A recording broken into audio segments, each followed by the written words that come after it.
Gloria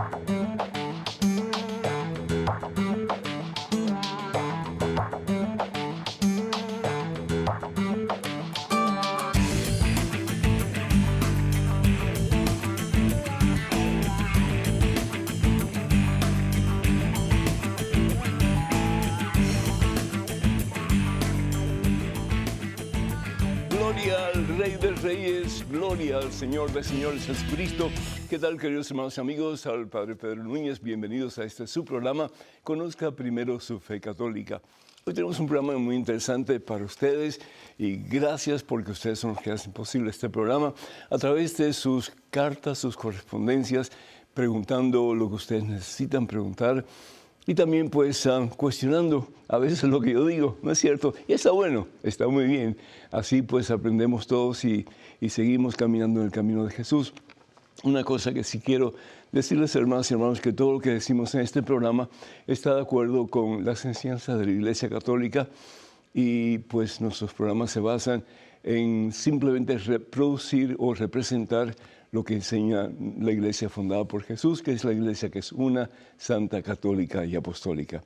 En este momento, antes de hacer absolutamente nada más, hermana que me escuchas, hermano que me escuchas, hacemos una pausa en nuestro acelerado caminar diario, nos ponemos en presencia de Dios. Hermano, hermana, vamos a orar. En el nombre del Padre, del Hijo y del Espíritu Santo. Amén.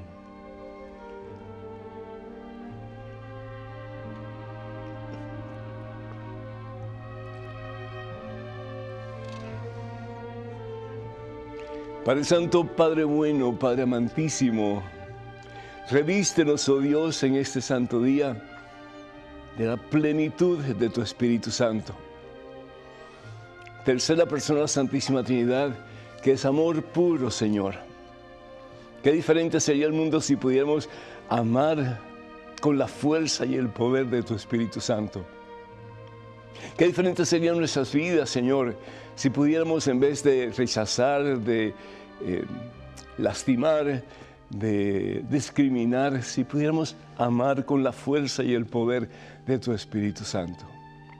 Danos, oh Dios, una nueva porción de tu Espíritu Santo. Espíritu Santo, ven a nosotros, renuévanos, libéranos de todas aquellas cosas que nos apartan los unos de los otros y que definitivamente nos apartan de ti.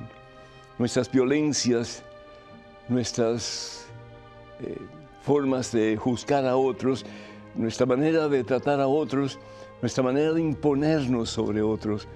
Danos, oh Dios, en este santo día, en este santo momento, esa fusión de tu Espíritu Santo que nos haga libres, Señor, de toda atadura de sentimientos negativos que nos lastiman a nosotros profundamente y que lastiman a otras personas también, particularmente aquellos que están más cerca de nosotros. Obra, Señor, el milagro. Toca a este hijo tuyo, Señor, que tal vez se sienta un poco vacío, un poco seco en su corazón. Dale, Señor, una doble porción de tu Espíritu Santo. Llénalo de pies a cabeza de la plenitud de tu amor, Señor. A esta hija tuya también, Señor. Mira su necesidad, mira su dolor, Señor. Mira su angustia, mira su preocupación. Señor, que ella rindiéndose a ti, Padre Santo, y recibiendo la plenitud de tu Espíritu Santo en este momento, pueda proclamar que tú eres Señor, que tú eres Dios, que contigo lo imposible se hace posible y que contigo, mi Dios, siempre nuestra es la victoria. Bendícenos, oh Dios, bendice este programa que por amor hacemos para ti y para tus hijos, Señor. Bendice a cada uno de ellos, santifícanos, Señor, y llévanos de la mano de Jesús en el camino de la victoria, unidos, mi Dios, en el amor, en el camino de la santidad. A ti la gloria, Padre Santo, en Cristo Jesús, honra y poder por los siglos de los siglos. Amén, Señor, amén. Bendito seas, mi Dios. Hermanos y hermanos, muchísimas gracias por todos ustedes que confían en nosotros, que nos escriben pidiendo oración, que nos llaman, pues, vía telefónica o de cualquier otro medio. Muchísimas gracias por confiar en nosotros. Es para nosotros de verdad un verdadero gusto pues recibir sus peticiones de oración y también pedir por sus necesidades para que el Señor alivie cualquier situación adversa que pueda haber en sus vidas. Damos gracias a Dios por Aurora de California, que pide oración por la salud de su esposo, Alberto, y también de su hija, Karina. Que Dios les bendiga a ustedes en superabundancia. Y Flora de New York pide oración por ella y también por su familia. Muchas bendiciones para ustedes, Flora. Marcos de Washington pide oración por Mariana, que el Señor bendiga a Mariana y que restituya su salud y todo su ser por dentro y por fuera. María de California pide oración por Luis, pide oración por Raúl, por Emily, por Luis y por Aida. Que Dios les bendiga a todos hoy y siempre. Hortensia de México pide oración por su sobrino Sergio Eduardo. Que Dios le bendiga en este día y siempre abundantemente. María Teresa de Arizona pide por la salud de su esposo Jesús. Bendiciones para Jesús y para todos ustedes queridos. Y Norma de New Jersey pide oración por ella y por su familia también. Muchas bendiciones para ti, Norma, y para todos ustedes queridos. Y también pedimos por todos aquellos que solicitan oración a través de nuestras redes sociales, que son las siguientes. Primero, queremos decirles que los únicos medios oficiales de las redes sociales de este servidor, el Padre Pedro, son las siguientes. Primero que todo, Facebook. Y ojalá que si no se han suscrito a la página de Facebook, que lo hagan, porque siempre damos a conocer pues, palabras de esperanza, meditaciones de fe, muchas cosas que le pueden ayudar en su crecimiento espiritual. Para comunicarse con nosotros, vayan por favor a facebook.com/ppedronunes, facebook.com/ppedronunes. En Twitter, en Instagram y en YouTube estamos en @PadrePedroNunes, @PadrePedroNunes. Y por favor, tener cuidado de perfiles falsos que piden dinero en mi nombre. Eso nunca lo haríamos a través de esos medios que acabamos de mencionar. Sean ustedes, hermanas y hermanos, ¿cuál es el pecado más antiguo de la humanidad? Pues el pecado más antiguo de la humanidad se llama soberbia. El pecado más antiguo de la humanidad se llama soberbia. Dicen que habían 4 señoras en un desayuno católico. Y estas señoras pues estaban alabando a sus hijos y tratando de sobrepasar a la otra en las cosas buenas de sus hijos. Y la primera, pues, con mucho orgullo, sí, con un poco de soberbia, le dice a las demás señoras, que eran 4 en total, incluyéndola a ella, pues mi hijo es muy especial, porque mi hijo es sacerdote, y cuando la gente lo ve, le dice, ¡ay, buenos días, padre! ¿Cómo está? La segunda señora, pues, no se quiere quedar atrás, y levanta la voz y le dice, pues mi hijo es un obispo, imagínense, es un obispo. Y cuando la gente lo ve, lo saluda y le dice, muy buenos días, su excelencia, muy buenos días, su excelencia. Y la otra, pues, que no se quería quedar atrás tampoco, alza la voz y le dice, pues mi hijo es un cardenal. Y cuando la gente lo saluda, le dice, buenos días, su eminencia. Y las 3 se quedaron así, y la otra está tomando un poquito de café y deja la taza sobre la mesa y dice, pues el mío, imagínense ustedes, pesa 235 libras, es alto, mide cerca de 6 pies, 5 pulgadas, es un tipazo de hombre, la gente pues lo admira mucho, tiene músculos por todas partes y cuando entra en cualquier salón, la señora se le queda mirando y la gente dice, ¡ay, Dios mío! ¡Qué hombre! ¡Ay, Dios mío! Bueno, después de eso, por supuesto, hubo una pelea entre ellas a ver pues, quién era el mejor de los hijos y demás. Y ahí se rompió la relación entre ellas. Ese es el pecado de la soberbia. La palabra soberbia se identifica con el pretender que somos mejores que los demás, que tenemos más influencia que los demás, que tenemos más economía que los demás, que tenemos más inteligencia que los demás y por lo tanto los demás pues son menos que nosotros. ¿Conoces a alguien que sea soberbio? ¿Conoces a alguien que en vez de amar como el Señor Jesús nos ha pedido, en vez de dejarnos guiar por el Espíritu Santo, nos dejamos guiar por el mundo, por la mundanidad de esta vida, tratando de pretender muchas veces que somos lo que no somos, porque al fin y al cabo todos llevamos máscaras, ¿verdad? Pretendiendo pues hacer cosas y ser de tal manera que la gente nos aprecie un poquito más, nos respete un poquito más y piensen que somos un poco mejor. El pecado de la soberbia es tan antiguo como la humanidad. En el libro de Génesis, en el capítulo 3, vemos como Dios le había dicho a Adán y Eva que podían comer de todos los frutos del jardín, es decir, del Edén, menos un árbol especial que no podían tocar los frutos, porque era el árbol del conocimiento del bien y del mal. Y cuando nosotros pecamos, pues no solamente hemos conocido el bien, pero conocemos el mal. Adán y Eva no conocían el mal. Adán y Eva vivían una relación hermosísima entre ellos y una relación hermosísima con Dios. Vivían en armonía. La palabra paraíso significa precisamente eso, armonía. El jardín es armonía. Es un lugar de paz, un lugar de relación, un lugar de experimentar el gozo de la vida. El caso es que, pues, estaban cerca de este árbol y de pronto reciben como una especie de tentación. La Biblia lo presenta como el mismo Satanás que se disfraza de serpiente y sigilosamente va donde ellos y le susurra a Eva y le dice, si comen de este árbol, no morirán. Por cierto, llegarán a ser como el mismo Dios, como el mismo Dios. Y eso desafortunadamente es, pues, algo que llevamos por dentro, que nosotros pensamos que por nosotros mismos podemos ser felices. ¿Cuánta gente no conocemos que usa drogas, está envueltos en alcohol, sexo ilícito, y piensan que haciendo esas cosas van a ser felices? Yo no necesito a Dios, yo soy mi propio Dios. Así decía aquel hombre que fui a visitar un día, que tenía una mansión preciosa, tenía pues excesiva cantidad de dinero. Y me dijo, Padre Pedro, todo esto que yo tengo me lo he ganado yo con el sudor de mi frente, yo soy mi propio Dios. 6 meses más tarde se estaba muriendo de cáncer.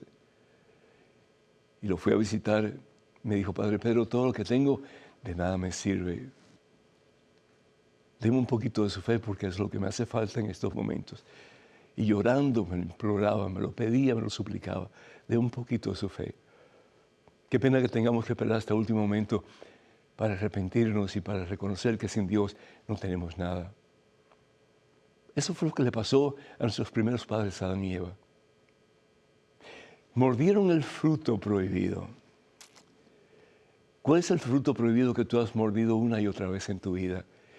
Y que en vez de hacerte más feliz, te ha hecho infeliz. Te ha quitado la paz. Ha aumentado el vacío que tú tienes dentro de ti. Eva peca primero. ¿Y por qué Satanás tienta a Eva primero? ¿Saben por qué? Porque la mujer es mucho más susceptible a las cosas de Dios que el hombre. La mujer es mucho más abierta a lo espiritual que el hombre. Y por lo tanto peca, pero no solamente peca ella, pero hace que Adán peque también. ¿Y qué pasa como consecuencia? La palabra de Dios en el libro de Génesis capítulo 3, versículo 7, nos dice que pierden el paraíso.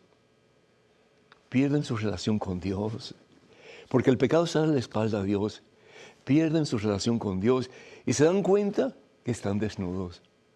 Es decir, que ya no tienen el amor de Dios, ya no tienen la presencia de Dios, ya no están en común unión con Dios, ni tampoco están en común unión el uno con el otro. Lo que hace la soberbia, hermanos. Pedimos en estos momentos al Señor que nos quite ese mal que llevamos encima. Y en vez de discriminar a otros, que los amemos, porque son criaturas de Dios, porque todos somos hijos de Dios y ante Él todos somos iguales, con diferentes dones, talentos, etc. Pero todos tenemos un alma inmortal que está llamada al cielo, a disfrutar de la gloria eterna que es presencia de Dios en ese lugar donde ya no habrá más llanto ni dolor, sino que gozo y felicidad eterna, que es su propia gloria, que es el cielo. Pidamos al Señor que vacíe nuestro corazón de toda sensación o todo sentimiento de soberbia y que llene nuestro corazón de la plenitud de su amor, para que amando con manos llenas podamos hacer de nuestras familias mejores, que podamos hacer de nuestra iglesia una iglesia mejor y sí, que podamos hacer de este mundo un mundo mejor, donde reine el Espíritu Santo, donde reine la presencia del amor. Que así sea. Amén. Bendito sea Dios. Les recordamos, hermanos, que tenemos un libro nuevo ya a la disposición de todos ustedes. Se llama Conozca más su fe católica. Este libro responde a unas 100 preguntas que hacemos o que nos hacen sobre la fe. Además del libro ¿Cuántas iglesias fundó Jesús?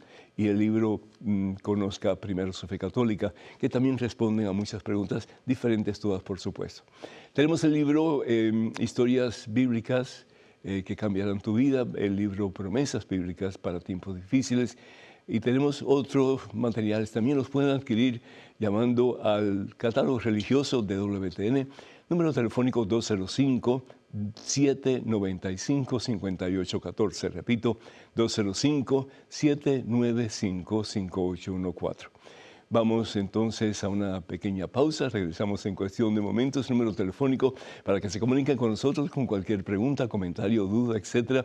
Es el 205-271-2924, 205-271-2924.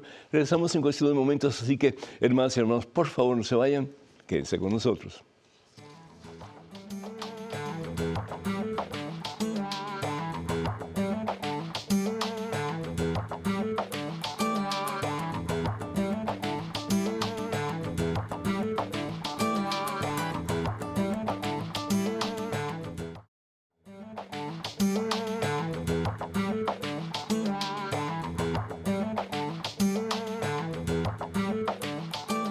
Gloria al Rey de Reyes, gloria al Señor de Señores Jesucristo, hermanas y hermanos. Qué alegría estar con ustedes en este segmento de su programa. Conozca primero su fe católica. Soy el Padre Pedro Núñez. Tenemos a Ernesto de El Paso, Texas, vía telefónica. Ernesto, ¿me escuchas? Sí, Padre, buenos días. Muy buenos días, Ernesto. Dios te bendice. Adelante, por favor. Sí, Padre, mi pregunta es acerca de las vestiduras de Halloween y la celebración de Halloween. Sí. ¿Es permitido por nuestro magisterio de la Iglesia que nuestros hijos se vistan de santos representando a nuestra Iglesia en esa festividad? Sí, esa es mi gran inquietud, Padre.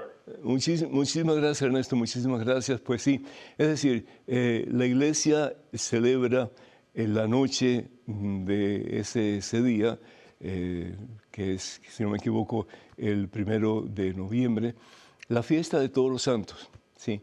De todos los santos. Entonces, qué bueno enseñarle a los hijos desde pequeños que estamos llamados a la santidad, que estamos llamados a vivir a lo Cristo, es decir, siguiendo el ejemplo de Jesús. Entonces, en vez de usar carabelas o fantasmas o brujas o cosas así, que nada tiene que ver con el cristianismo, y no quiero meterme en problemas porque la vez pasada estuve hablando acerca de el tratar de no usar atuendos que representen la muerte y cosas así, porque Dios no es un Dios de muertos, Dios es un Dios de vivos, dice la palabra de Dios en Marcos capítulo 12. Entonces, en vez de acentuar la muerte, porque la muerte no es muerte, sino que es vida después de esta vida, pues tenemos la vida que Jesús nos ha prometido, el quien dice, yo soy la resurrección y la vida, el que cree en mí, aunque muera, vivirá para siempre. Entonces, enseñar a los niños de pequeños, pues, a buscar la santidad, y eso, pues, la Iglesia no solamente lo acepta, pero lo aconseja, porque al fin y al cabo tenemos un nombre de pila, un nombre de bautismo, y ese nombre de bautismo pues representa lo que queremos ser en la vida. Yo me llamo Pedro y mi segundo nombre es Félix, es decir, Pedro, piedra, y Félix, feliz. Así que supuestamente yo debo ser una piedra feliz en la construcción del reino. Ojalá que sí, que algún día pues pueda recibir del Señor el visto bueno, ¿verdad? Todos tenemos un nombre y ojalá que los nombres que pongamos a nuestros hijos sean nombres que tienen que ver con santos en la iglesia, héroes y heroínas en la fe católica, la fe cristiana, que han alcanzado ese grado de cercanía con Dios y por lo tanto pues están en la presencia de Dios en el cielo. Así que pues a usar disfraces que tengan que ver con la vida de los santos y enseñar a los hijos pues que sí se puede, que con Dios se puede alcanzar la santidad, es decir, llegar a ser reflejos auténticos de la presencia de Jesucristo en este mundo, tan necesitado de Dios. Que Dios te bendiga, gracias por tu pregunta, muy interesante. En este momento tenemos un correo electrónico con una pregunta. Adelante, por favor. Padre, le ruego me auxilie informándome en qué orden debo leer la Biblia. Gracias. Juan Miguel de Táchira, Venezuela. Juan Miguel, pues muchísimas felicidades porque quieres aprender a no solamente estudiar, memorizar, pero también escudriñar, es decir, ver qué es lo que Dios te dice a través de su palabra. Bien, bien importante. Pues la Biblia, como tú bien sabes, y déjame explicarte un poquito al principio, es una colección de libros o una biblioteca. Por eso se llama Biblia, que quiere decir precisamente eso. Tenemos dos secciones importantísimas en la Santa Biblia. Una es el Antiguo Testamento y la otra es el Nuevo Testamento. En el Antiguo Testamento tenemos 46 libros y en el Nuevo Testamento tenemos 27 libros. Un total, entonces, de, ¿cuántos? 73 libros. Yo te recomendaría a ti que comenzaras con el Nuevo Testamento. Cualquiera de los evangelios o cualquiera de las cartas, tanto de Pablo como de Pedro, de Juan, etc. Pero si fuera yo a comenzar, yo iría al Evangelio según San Lucas. ¿Por qué? Porque es el Evangelio que comienza con la narración del nacimiento de Jesús. Cuando el ángel se le aparece a la Virgen, le dice que va a dar a luz y va a tener un hijo que será grande y será llamado Hijo del Altísimo. Y entonces pues termina el Evangelio después de darnos una secuencia de enseñanzas de Jesús, de milagros de Jesús, etc. Termina con dos discípulos camino a Emaús, nos dice la palabra de Dios en el capítulo 24, y nos habla de cómo ellos llegan a reconocer a Jesús que caminaba con ellos, y sin embargo ellos no lo reconocían, porque ellos estaban tan imbuidos en el problema de que Jesús había muerto, que no podían creer que Jesús estaba vivo y estaba caminando con ellos, ¿sí?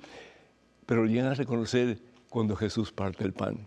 Es decir, Jesús celebra la Santa Eucaristía con ellos. Y por eso para mí es tan importante la Santa Eucaristía. ¿Por qué? Porque ahí recibimos la vida de Dios.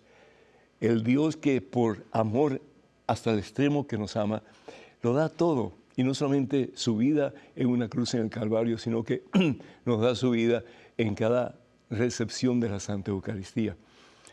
Y al darle a estas dos personas, estos dos discípulos de Jesús, su cuerpo y su sangre, de pronto como que se les abren los ojos y ven una realidad que antes no habían visto. Y esa realidad es que Jesús caminaba con ellos. Qué hermoso estar consciente de que Jesús también camina contigo, camina conmigo.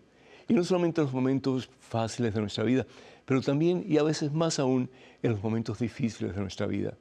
Cuando sentimos que nadie se preocupa, que nadie le interesa si vivimos o si morimos, si estamos bien o estamos mal, que hay uno que siempre está a nuestro lado y su nombre es Jesucristo. ¿Qué hacen ellos como resultado? Salen corriendo, ya no a Emaús, sino que en dirección opuesta hacia Jerusalén y ahí a comunicarle a los demás discípulos que ellos han visto al Señor y lo han visto resucitado. Y después de eso, pues ya continuamos con la segunda parte. También escribe el apóstol San Lucas, que es los Hechos de los Apóstoles. Así que yo te aconsejaría que comiences de esa manera y vas a ver que vas a disfrutar muchísimo la palabra de Dios. Trata de que no solamente lo leas tú solo, pero que en alguna forma conectado con alguien de la iglesia que tenga conocimiento de la Biblia, porque si no, la Biblia se puede malinterpretar. Entonces es importante que busquemos a alguien capacitado para que nos enseñe y para que nos guíe en la palabra de Dios. Que Dios te bendiga. Tenemos un correo electrónico con una pregunta. Adelante, por favor. Reverendo Padre, le escribo porque estoy pasando por un momento muy difícil. Tengo 65 años y hasta la fecha trabajo y he tenido buenos empleos. Llevo casada 42 años, tengo 4 hijos y 14 nietos, pero un esposo tremendamente infiel desde que nos casamos. Lo único que he hecho es perdonarlo, ya que estamos casados por lo religioso.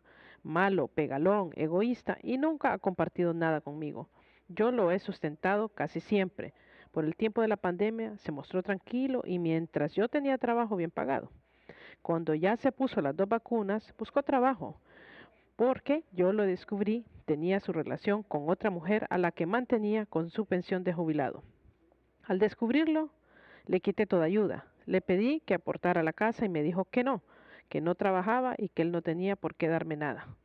Se fue a refugiar donde un hermano que siempre le ha apoyado sus sinvergüencerías. Mis hijos no quieren que le diga nada, que si regresa que lo acepte otra vez, que ya estamos viejos para estar peleando. 2 de mis hijos opinan así y 2 no lo apoyan. Eso nos ha dividido. ¿Qué hago, padre? Él es bígamo, se casó en el 2003 con otra mujer. Tiene 2 hijos fuera del matrimonio, con 2 mujeres distintas. Nunca he sido feliz, he recibido desprecios, golpes, pero antes porque mis hijos eran chicos. ¿Es que tengo que seguir así? ¿Ser católica me obliga a ello? He estado tentada en iniciar una relación con un amigo que por años me ha buscado, pero Dios me iluminó y me ha hecho ver mi error. Oriénteme, Padre. ¿Tengo derecho a una vida y vejez tranquila y feliz o no? Espero su respuesta. Dios lo bendiga. Atentamente, Milva Yolanda. Milva Yolanda, si algo Dios quiere de ti, es que seas feliz. Es decir, que padre en sus cabales quiere que su hijo o su hija sean feliz. Por lo que tú me dices, yo realmente pues no los conozco a ustedes personalmente, pero ustedes tienen una familia infeliz. Perdona que te diga esto, pero ustedes tienen una familia infeliz y en parte porque ustedes dos no han puesto en práctica lo que el Señor pide.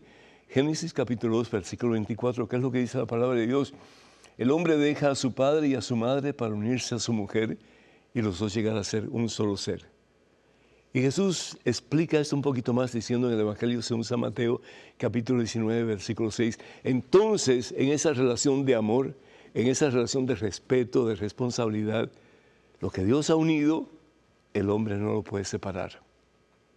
La pregunta es si en el matrimonio de ustedes ha habido esa relación de respeto, esa relación de responsabilidad entre ustedes dos, que implica, por supuesto, pues, ser fiel el uno al otro y ser castos en el sentido que ustedes como matrimonio ante Dios, porque ustedes se casaron por lo religioso, dices tú, no van a tener otras personas fuera del matrimonio. Sin embargo, me está diciendo que él se ha casado 2 veces y que ha tenido una serie de concubinas o de amantes. Pues eso no es de Dios. Entonces, para comenzar, el matrimonio de ustedes no es un matrimonio de acuerdo a la voluntad de Dios. No es un matrimonio que sea un sacramento, no lo es. El sacramento es cuando los dos optan por de verdad vivir, como dice la palabra de Dios, tratando de alcanzar esa meta que es llegar a ser un solo ser, en que hay respeto mutuo, en que hay responsabilidad entre los dos, en que hay fidelidad. Pero por lo que me estás diciendo, desde el principio no hubo eso. Entonces, desde el principio no hubo matrimonio. Se casaron en el foro externo, es decir, lo que la gente vio, al sacerdote, la pareja que fueron ustedes, los testigos, etc. Pero en su interior, sobre todo él, por lo que me estás diciendo, no deseaba tener una relación como Dios pide, como Dios manda. No deseaba hacer la voluntad de Dios. Y por lo tanto esa relación, ese matrimonio, no existe, no es válido. Eso no quiere decir que los hijos de ustedes no sean hijos legítimos, por supuesto que lo son. Y aunque tú busques el anulamiento de tu matrimonio, seguirán siendo hijos legítimos. ¿Por qué? Porque nada tiene que ver que sean hijos biológicos de ustedes con que ustedes, la relación que han tenido, no es la relación correcta de acuerdo a la voluntad de Dios. Yo te aconsejo que termines eso. Mira, los hijos que te están diciendo que él puede hacer lo que él quiera fuera de la casa, pero que adentro tiene que ser una persona digna de ti y de tu familia, están muy equivocados. Con todo respeto les digo que si en el caso de ellos sus esposas hicieran lo mismo que está haciendo tu esposo, ¿cómo se sentirían ellos? ¿Continuarían con esa relación matrimonial que es inexistente delante de Dios? Porque no están haciendo lo que el Señor pide, que los dos lleguen a ser un solo ser. ¿O cómo verían ellos la situación? Yo te aconsejo, si yo fuera tú, buscaría un sacerdote de confianza, le pediría que me ayudara ya después de tanto tiempo, perdón y de comienzo de nuevo y que ha fracasado todo, pues a comenzar un proceso de nulidad de tu matrimonio, que de nuevo, ante los ojos de Dios, no es existente. No es un matrimonio de acuerdo a la voluntad de Dios y por lo tanto tú tienes todo el derecho, si así deseas, de rehacer tu vida a la vez que recibas tu nulidad de tu matrimonio. Otra cosa que yo te pido es, por favor, no te metas con ese hombre. Si quieres ser amiga de él, sé amiga de él, pero no te metas en esa situación. No tengas relaciones íntimas con él, porque vas a caer en lo mismo. Ya tú te desprecias sin darte cuenta, de ti misma te desprecias, ¿sí? Porque todo el mundo, sobre todo tu esposo, diciéndote que estás mal, que no sirves, tantas cosas, ¿no? Que uno a veces se lo llega a creer. Entonces, por el amor de Dios, revístete del amor de Cristo Jesús, revístete de la presencia de su Espíritu Santo y comienza una vida nueva. No te digo que vas a dejar a tu familia ni nada por el estilo, pero sí que vas a romper esa relación nociva con ese que supuestamente es tu esposo, pero que no te ha sabido apreciar. Cuenta con nuestras oraciones, que Dios te bendiga y gracias por tu carta. Amén. Tenemos una llamada de Ana de Kansas City, esperando pacientemente.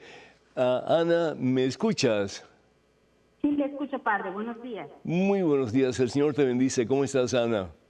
Muy bien, gracias, padre, con la bendición de Dios. Amén, qué bueno. Adelante, por favor. Sí, fíjese que tengo más que todo una pregunta, pero antes le comento, yo tengo 38 años, tengo 2 hijos varones, uno de 9 y uno de 5. Felicidades. Y actualmente estoy embarazada de felicidades. 30 semanas, Ajá. que es otro varón, pero tengo una serie de enfermedades autoinmunes, entre ellas está el síndrome de Sjögren, poliartritis, síndrome de Zika y soy positiva de algunos anticuerpos. Ajá. Entonces, en el hospital pues me están presionando, me están preguntando de qué voy a hacer yo, que ellos me recomiendan que me opere, porque ya sería una tercera cesárea y pues he tenido muchas complicaciones en el embarazo, más que todo con mi bebé, porque él puede desarrollar problemas de corazón, incluso lupus. Yo puedo tener una recaída fuerte después del parto, entonces me dicen que es casi imposible que yo pueda quedar embarazada. Y mi pregunta es, desde el punto religioso, ¿qué puedo hacer? ¿Operarme? ¿No operarme? O en este caso mi esposo tal vez operarse. Estamos en una incertidumbre que no hayamos que hacer. ¿Qué crees que Jesucristo haría en tu situación si fueras tú? Perdón, si fuera Él tú. ¿Qué harías, Ana? ¿Qué haría Él? Te doy la respuesta. Confiar en Dios. Confiar en Dios. Es decir, después de este embarazo ya tendrías que tomar decisiones más drásticas. Sería bueno que hables con un sacerdote de tu confianza y a ver qué es lo que el reporte médico realmente dice y qué es lo que se debe hacer en tu situación. Pero yo no mataría a mi bebé. Es decir, el bebé puede venir con defectos. A veces los bebés con defectos son una bendición mucho más grande que aquellos que están perfectamente sanitos. Yo pondría mi fe en el Señor y tendría ese bebé. Nosotros no tenemos autoridad de matar a ningún ser humano, no tenemos. Y bien sabemos que el bebé desde el vientre de mamá, desde el momento de la concepción, es una criatura separada del cuerpo de la madre. Entonces, hay que caminar en fe, Ana. Dile a tu esposo que los dos pongan su confianza en el Señor. Y no lo digo porque soy sacerdote, lo digo porque lo creo sinceramente. Hoy día, como dice el Papa Francisco, vivimos en una sociedad de descarte. No te gusta, lo botas. No te gusta tu esposo, tu esposa, la botas, lo cambias por otro y ya. No te gusta, no sé, el café que te tomas en la mañana lo cambias por otro. En fin, ¿verdad? Esa es la mentalidad moderna. Pero cuando hablamos de una vida, un ser humano, cuando hablamos de tu hijo, estamos hablando de algo muy diferente. Cuídalo, entrégaselo al Señor, trata de tener pensamientos positivos acerca de tu hijo, ora por tu hijo, dile a tu esposo que ore también por él y decirle que va a ser un niño sano, un niño que va a ser bendición para toda la familia y que ellos esperan que lo que Dios le dé, lo que Dios te dé, va a ser para bien y para gozo y para bendición de toda la familia. No te enredes con las corrientes del mundo que dice vota, mata, descarta. No, somos cristianos y por lo tanto creemos que hay un Dios que es el Dios de lo imposible, el Dios del poder y el Dios de la victoria. Cuenta con nuestras oraciones, que Dios te bendiga. Correo electrónico, una pregunta, adelante por favor. Padre, quisiera preguntarle algo. Si se dice que nuestra Madre, la Virgen María, no tiene poder, ¿por qué muchas oraciones dicen Virgen poderosa y se menciona su poder? Bendiciones. José Alejandro. José Alejandro, muchísimas gracias. Pues nadie tiene poder, solo Dios. Y Dios distribuye el poder como Él así lo quiere. Y si quieres, pues estudia el libro de Job, el capítulo 1. Vemos como Dios le da cierto poder a Satanás para que tiente a Job. No porque Dios quiere nada malo para Job, pero para que Job tenga la posibilidad de escoger entre el bien y el mal, como hicieron nuestros primeros padres, Adán y Eva, que desafortunadamente pecaron y se apartaron de Dios. ¿Y qué es lo que dice al fin y al cabo Job cuando le pasan todas esas calamidades, todos esos problemas, situaciones difíciles? Dios me lo dio, Dios me lo quitó. ¿Qué más? Bendito sea el nombre de Dios. Dios me lo dio, Dios me lo quitó, bendito sea el nombre de Dios. Si bien es cierto que Dios es el único que tiene poder, las personas a medida que están más cerca de Dios reciben ese poder para poderlo aplicar a los necesitados. Se habla mucho de María siendo como la luna y Jesús siendo como el sol. Es una alegoría, ¿verdad? No es eso, es mucho más que eso, pero para que tengamos una idea, Jesús representa el sol, la luz que da el sol, que es luz propia, y la luz que da la luna, que no es luz propia, sino que es el reflejo de la misma luz del sol. Y eso es lo que da la luna. Por la noche, el reflejo de la luz del sol, porque ella en sí no tiene ninguna luz. Así es María. María no tiene ningún poder, pero María refleja el poder de Dios. Por eso María es poderosa. Si nosotros vamos a la carta de Santiago, en el capítulo 5, versículo 16, vemos, como dice aquí la palabra de Dios, la súplica del justo, es decir, la súplica de la persona santa, la súplica de la persona consagrada a Dios, tiene mucho poder. ¿Escuchaste? La súplica del justo tiene mucho poder. ¿Y quién más justa, quién más santa, quién más perfecta? No por ella misma, sino porque Dios le otorga la gracia de ser pura y santa desde el momento de su concepción. Esa es María Santísima. Por eso María es poderosa, no por ella, no porque ella tiene el poder, sino porque el poder de Dios habita en ella y se refleja a través de ella. Bendito sea Dios. Vamos entonces a una pequeña pausa. Número telefónico para que se comuniquen con nosotros con cualquier pregunta, cualquier comentario, cualquier duda. 205-271-2924. Repito, más despacito, 205-271-2924. Regresamos, hermanas y hermanos, en cuestión de momentos, así que por favor no se vayan, quédense con nosotros.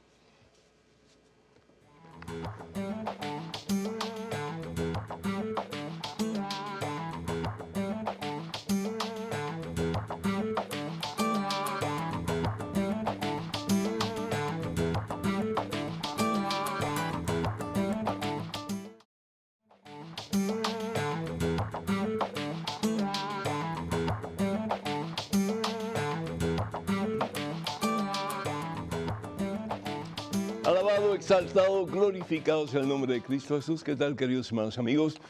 Les habla el Padre Pedro Núñez. Bienvenidos a este segmento de su programa, Conozca Primero su Fe Católica. Tenemos una llamada de Reina desde México. Reina, ¿me escuchas? Sí. Bienvenida, Reina. Sí, bienvenida, Buenos gracias. días, Padre. Adelante, por favor. Sí, le digo mi pregunta. Sí, claro, por favor. Mire, padre, yo soy católica, entonces, yo perdí un hijo hace 3, 4 años hace casi 4 años. Entonces yo todavía le prendo sus veladoras todos los días, Ajá. pero obvio que voy a misa los domingos y los martes porque es un día en que él se fue, el Ajá. martes. Y pero su veladora le prendo todos los días, rezo los rosarios, hago la coronilla. Y Ajá. estaba escuchando en un programa católico que hay aquí en Guadalajara, Ajá. que prender veladoras es como estarle pidiendo al diablo. Como Entonces, diciendo al diablo. esa es mi pregunta, sí. No, reina, en el tiempo de Jesús no había luz eléctrica. Se usaban veladoras o velas. Sí. Sí. Y pues la vela representa nuestra oración a ese que es luz, que es Jesucristo, pidiéndole al Señor pues misericordia por el alma de esa persona.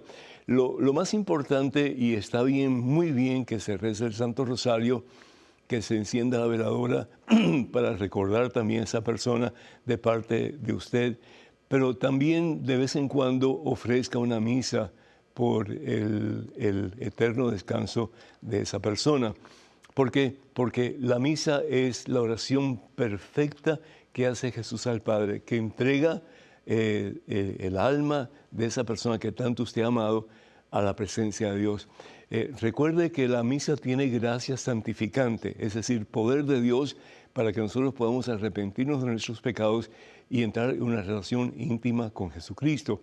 No importa si esa persona haya fallecido 4, 5, 10, 20 años, no importa. ¿Por qué? Porque para Dios no hay tiempo. El pasado y el futuro es el presente de Dios.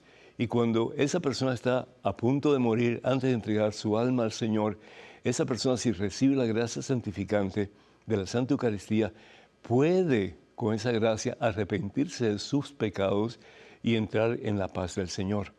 Entonces, qué bueno que usted le recuerde, qué bueno que usted le ame tanto, qué bueno que usted prenda velas, eso no tiene nada de satánico, por el contrario, Jesús es la luz del mundo. Él bien lo dice en el Evangelio según San Juan, capítulo 8, versículo 12, yo soy la luz del mundo. Y nos dice en el Evangelio según San Mateo, capítulo 5, versículo 14 y 15, ustedes son la sal de la tierra. Entonces, la luz es precisamente eso, lo que alumbra al ser humano, que muchas veces vivimos en oscuridad, para que podamos alcanzar la verdadera luz, que es la gloria de Dios, que es el cielo. De nuevo, le felicito por su amor a esa persona que significa tanto para usted. Le animo para que siga yendo a misa y de vez en cuando le pida al sacerdote que incluya el nombre de esa persona en las peticiones de la Santa Eucaristía. Que Dios me la bendiga. Tenemos un correo electrónico, una pregunta, adelante, por favor. Padre, nací prematura en España. Como pensaban que moriría, me hicieron un bautizo de aguas en el hospital donde nací. Los padrinos fueron al médico que atendió a mi madre y una enfermera. Sobreviví. 4 meses después, ya de regreso en Puerto Rico, me bautizan y los padrinos fueron mi tía y su esposo. Con mi hermano ocurrió algo parecido. Los médicos decían que se iba a morir porque nació prematuro, pero sobrevivió. Cuando mi mamá fue a matricularlo al colegio católico, aparecieron 2 certificados de bautismo para él, pero afortunadamente los padrinos fueron los mismos en ambas ocasiones. Mi pregunta es, si hay un solo bautismo, entonces, ¿cómo la Iglesia maneja estos casos en que ante el anuncio de un bebé que puede morir, el bautismo de aguas es oficial o lo sustituye el rito hecho en la Iglesia? ¿Qué opina la Iglesia en el caso de mi hermano que fue bautizado primero en el hospital y días más tarde en la Iglesia? Mi madre me dijo que en ese caso ella no se había dado cuenta que a mi hermano lo bautizaron 2 veces. Georgina. Georgina, muchísimas gracias. Creo entender bien tu pregunta. Lo que tú estás hablando es lo que se llama bautismo condicional. Cuando una persona, un bebé no bautizado o una persona adulta no bautizada está a punto de morir, pues esa persona puede recibir lo que se llama el bautismo condicional. ¿Condicional en condición de qué? En condición de que si esa persona vive, si no muere, pues tiene que recibir el sacramento del bautismo y lo recibe en la iglesia, porque es el primer bautismo, porque es el primer sacramento que se recibe en el cuerpo místico de Jesús, que es la iglesia. Jesús es la cabeza de ese cuerpo. Dice Colosenses, San Pablo a los Colosenses, capítulo 1, versículo 18, que Él es la cabeza del cuerpo, nosotros somos el cuerpo y formamos parte del cuerpo al unirnos a Jesús, al adherirnos a Jesús, como bien dice San Pablo también en Romanos capítulo 6, versículo 5. Hemos sido injertados en Cristo y al ser injertados en Cristo, morimos con Cristo a la vida de pecado para comenzar a vivir una vida nueva y poder resucitar con Cristo a la vida gloriosa que nos espera en el cielo. Entonces, el bautismo, ¿qué es lo que hace? El bautismo nos une a Jesús. En el Evangelio según San Juan, capítulo 4, versículo 6, Jesús dice, yo soy el camino, yo soy la verdad, yo soy la vida. Nadie va al Padre sino a través de mí. Entonces, la única forma para nosotros, cristianos católicos, de llegar al cielo es uniéndonos al cuerpo de Cristo, que es la Iglesia, a través del bautismo, que es el primero de los sacramentos, como bien dije anteriormente. Y se participa de ese sacramento en el seno de la Iglesia. Por lo tanto, si esa persona fue bautizada condicionalmente en el hospital porque se pensaba que podía morir, pues lo que se hace simplemente es que cuando esa persona se recupere, llevarla a la iglesia y que se ejecute el sacramento del bautismo. En el seno de la iglesia, con Cristo como cabeza y el sacramento que al fin y al cabo es el principio o es el sacramento de iniciación cristiana junto con el sacramento de la confirmación y la Eucaristía. Entonces, no hay problema de que hayan habido dos bautismos. Yo sé, por ejemplo, la palabra de Dios bien nos dice en la carta de San Pablo a los Efesios, en versículo 5, dice lo siguiente, un solo Señor, una sola fe, un solo bautismo, uno solo, ¿sí? Un solo Dios y Padre de todos, que está por encima de todo, lo penetra todo y está en todo. Entonces, si el bautismo se ejecuta, se realiza en el hospital, pero la persona vive de nuevo, debe ser bautizada en la iglesia y ese bautismo es el válido, es el verdadero y es el único considerado por la iglesia porque es el sacramento de iniciación cristiana, lo que hace que la persona comience su caminar con Cristo Jesús nuestro Señor. Tenemos en estos momentos un correo electrónico, una pregunta. Adelante, por favor. Hola, Padre Pedro. ¿Es verdad que hay supuestas contradicciones en la Biblia? Por ejemplo, en uno de los libros deuterocanónicos dice que Nabucodonosor fue rey de Asiria y parece que no lo fue. Y no sé si en otro libro hay un error histórico. Creo que una profecía que decía que dentro de 70 años saldrían de Babilonia, pero al final no fue así. No recuerdo bien. Emanuel. Emanuel, muchísimas gracias. Muy interesante tu pregunta. Pues quiero decirte que la información que tú recibiste es falsa. Nabucodonosor sí fue no solamente rey de Babilonia, pero fue rey de Siria. Y en esos tiempos el papá de Nabucodonosor tomó una gran cantidad de territorio que rodeaba o circundaba toda esa área de Babilonia.